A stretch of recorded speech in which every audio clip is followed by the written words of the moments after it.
કોકિયા, BSc agriculture Junagadh agriculture university અને agri business management Junagadh agriculture યુનિવર્સિટીમાં ચાલુ છે. આજે આપણે આવ્યા છીએ ભેસાણ તાલુકાના છોડવડી ગામે. આપણા ખેડૂત મિત્ર છે, એણે ફૂલે માહી એગ્રી ક્લિનિકની ફૂલે માહી ધાણી છે એનું વાવેતર કર્યું છે. તો આ સૌ પ્રથમ જાણીએ, તમારું નામ જણાવજો. કમલેશભાઈ વલ્લભભાઈ કોકિયા. બરોબર. અને આ કેટલા વીઘાનું તમે આ વાવેતર? 2 વીઘા. 2 વીઘાનું છે. તમે બિયારણ ક્યાંથી લીધું અને કઈ વેરાયટી છે? જુનાગઢ થી બિયારણી લીધું. હા. અને ફૂલે માહી દાણી છે. બરોબર. તો આ અત્યારે કેટલા દિવસની છે અંદાજે? અત્યારે 97 દિવસ થયા. 97 દિવસ છે. તમે હાઈટ જોવો, અત્યારે હું 1.5 ફૂટ ઊંડો દોર્યો છે, ઊભો છું. અને આ 4.5 ફૂટ ને 5 ફૂટ જેવી હાઈટ છે. ઓલ ઓવર 4.5 ફૂટ જેવી તો નોર્મલ છે. અને 35% માલ ભરાવાનો બાકી છે, બાકી ભરાઈ ગયો છે. અને હજી 10-15 દિવસ લેશે એવો લાગે છે. તમે વાવેતર કઈ રીતે કર્યું હતું? કેટલું વાવ્યું હતું?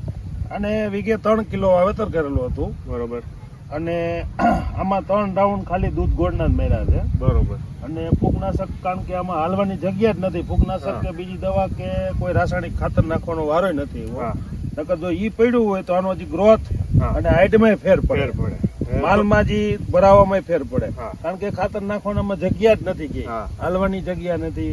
અને આ તો હજી થોડુંક છે, વાતાવરણ ને ડિફેન્સ ને થોડુંક થયું. નકર બાકી વાતાવરણ હોય તો જે આ માલ બહુ વધારે બે વચ્ચે થોડાક તડકા નીકળ્યા, થોડુંક ઝાકર જોઈ, ઝાકર નથી.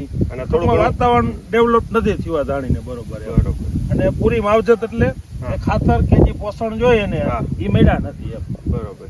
તો એ તમે ખૂબ સારી માવજત કરી. થોડુંક ઘાટું થયું છે. આ ઘાટું તમારો અંદાજ કેવો નીકળે? કેટલું ઉતરશે? આ 22 થી 23 મણનો મારો અંદાજ છે. બરોબર. વજનમાં તો એટલું નીકળશે. અને વેરાયટી કેવી લાગી? વેરાયટી એક નંબરની છે. જો આનો એક ફાયદો ઈ છે કે આ ગ્રોથ એવડું છે કે આના 14 થી 15 દાણા છે એક કુંબડીમાં.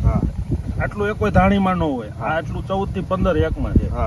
બરોબર. અને જે એમાં નાનો દાણો છે એનું પોષણ મળે એટલે એની હારે જ થઈ જાય. એ એક સિસ્ટમેટિક હારી છે ધાણીમાં. અને આને કદાચ એક પાણ વધ્યું હોય ને તો લાંબી નથી થતી, ગોળ જ દાણો.